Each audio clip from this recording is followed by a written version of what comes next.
Top 10 things I hear when riding in my Velomobile. Whoa, that's so cool. Is it a car? Thanks. No, it's actually a bicycle. Technically a recumbent tricycle, because I'm laying down and there's a wheel here in the front and a wheel here in the front and a wheel in the back, just like a recumbent tricycle. Does it float? No, sorry, it's a bicycle, not a boat.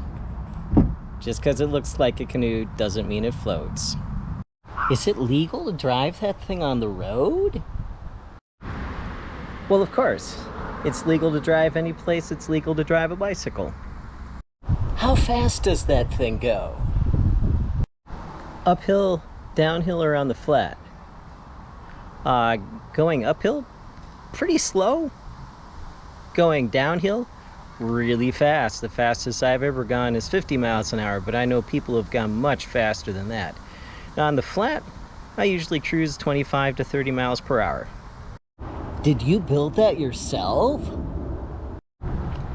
I'm flattered you think that my carbon fiber construction skills are at that high of a quality, but no, I didn't build it myself. In fact, it was built at Velomobileworld.com. They're located in Romania, and if you scan and click that QR code, you can go to their website and read all about the Velomobile and even order one for yourself.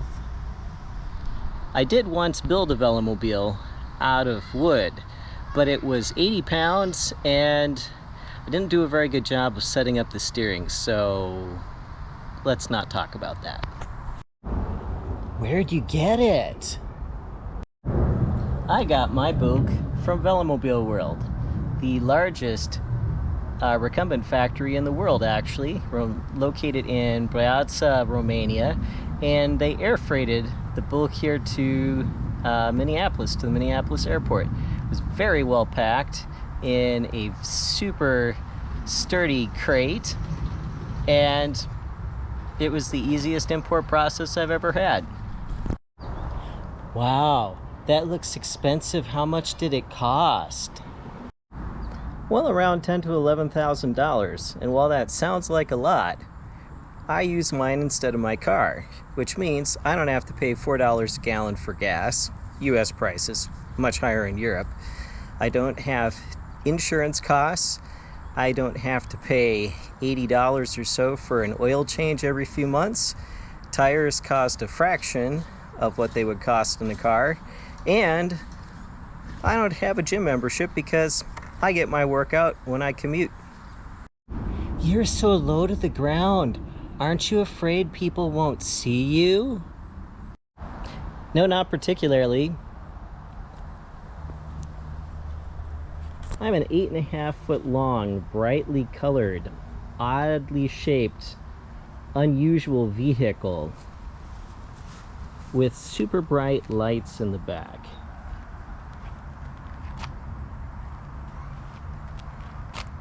If you can't see me, you probably shouldn't be driving.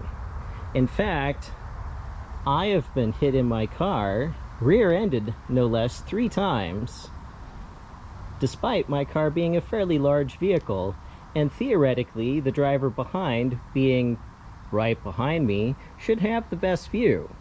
I have not been rear-ended in the Velomobile. I did get hit once on the side from someone who was watching their GPS and did not notice that they had just run a stop sign at 30 miles an hour, and unfortunately I was looking the wrong direction at the wrong time.